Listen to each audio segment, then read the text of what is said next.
and welcome to this episode on my App Tutor TV. This week we're going to be looking at taking these two separate images, this chess piece and this table, and blending them seamlessly to present this finished article with a shadow, noise and blend effects. Let's get started. So in this little project here we're going to create a realistic drop shadow for an image. Now as you can see here, I can't really do this with the layer effects panel. I can do it to begin with, but I'm going to need to make some modifications to that. So as you can see, I've got two images here. I've got this chess piece here on a separate layer, and I've got a background here as well of this tabletop. Now the first thing I'm going to do is I'm going to start creating a normal effects drop shadow to it. So let's just go down to effects here with that layer selected and select drop shadow right down the bottom here. And in the dialog box that comes up, let's go down to our drop shadow settings here. First of all, let's sort out which direction the light's coming from. Now I want the shadow to be going off in sort of this direction here, so let's just swing this shadow around to about this position here. So it's already behind here, you see. Let me just pull it off to the side here so we can see exactly what we're doing with it. Now at the minute it's naturally way too big. I need the shadow to be on the table here. And I also need to sort of feather the edge here, so let's just increase the size here just so we start getting a bit of blur. That's probably about enough, maybe just a touch more. So let's just, yeah, about 16 looks good. But at the minute, you know, the shadow looks like it's been cast onto a wall behind the piece here. We need to lay it down here, so let's just click OK here to start with. So what I need to do, I need to separate the shadow from the chess piece here. So the way we do it is with that selected, we come up to layer, down to layer style, and then down to create layer. You get this warning dialog box coming up saying some aspects of the effects cannot be reproduced with layers, but that's okay. Let's just click OK, and now you see we've got the King's chess drop shadow here. It even tells us exactly what it is. So before I start doing anything to this drop shadow here, let's convert it to a smart object. So let's just right click and convert to smart object. So I'm going to tap Control T on my keyboard to get my transform tools here, and then when I come up to here and I hold down the Control key, you see my cursor turns to this white arrow, which means that when I move this point here, you'll see I'm actually skewing the shadow, and I'm actually going to bring it down a bit as well, so it's a little bit shorter because we don't want this to go off the edge of the table here. And then I'm going to just drag it up and put it underneath like so. Maybe even drag it a touch more, so Control and just drag it over, and once again just put it underneath, get it in the right position like so. Once you're happy with it, you can just click the check mark here. So the problem we got now is that this should be getting more blurred the further away it goes. As you can see, the table here, it's in focus here where the start of our chess piece is, and as it goes away it gets blurred. So we need to add a blur effect here, or a blur filter.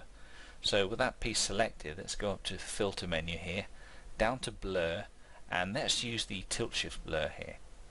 So let's put our center point about here, and then we want to increase the blurriness, and I actually just want to bring this bit, we don't want to turn it, we don't want to rotate it, just want to bring it down and maybe change the center position a bit more down here. And looks like we've probably got this a bit too strong at the minute.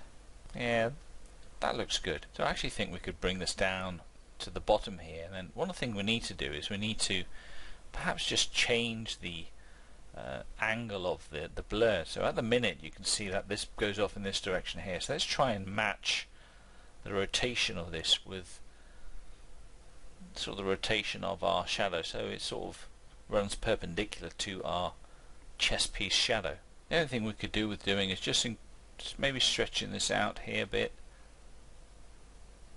like so. And once we're happy with everything, now we just click the OK button here, and there we've got our shadow. What I need to do now is that I need to fade this out a bit, because it's just as strong a shadow here, even though it's blurred further away from it than it is here, and that's unrealistic. So what we need to do is add a mask to this layer and then gradually fade this out. So with this piece selected here, let's add a mask, and then let's add a gradient. Before we did that, we needed to make sure that we had our default colors here. So if I drag up this way, you see it goes the wrong way, so we need to drag it back down this way, and yeah, that's looking good. I'm quite happy with that, the way that looks. If you feel you've lost too much of the darkness in here, all we need to do is come over to the properties panel here and just change the density, and all the density does is it changes the black to a lighter color. So if we just drag this down here, you see it's gradually coming back there, so yeah, maybe about 85% will probably do us. So there's two more things we can do to blend this chess piece into the background here to make it seem that little bit more realistic. We could add a bit of a color wash to the image to sort of join the colors up, and then maybe add some noise to blend the two together.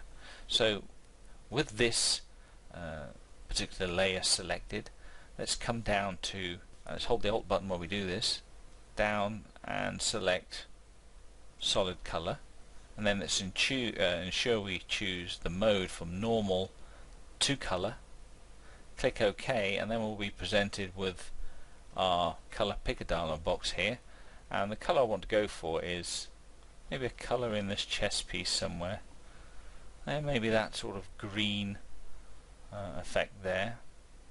Let's click OK, and you'll see that now appears above everything here. So what I need to do is I need to select everything in here. So let's select the top one, shift select the bottom, and then convert it to a smart object.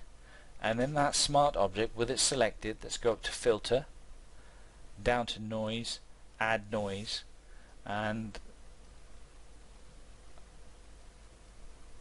just add about so much. We could change it to monochromatic if we wanted to, in which case we can just move it down a bit and then click OK, and there you go. We're left with a scene that looks like that chess piece was always in it.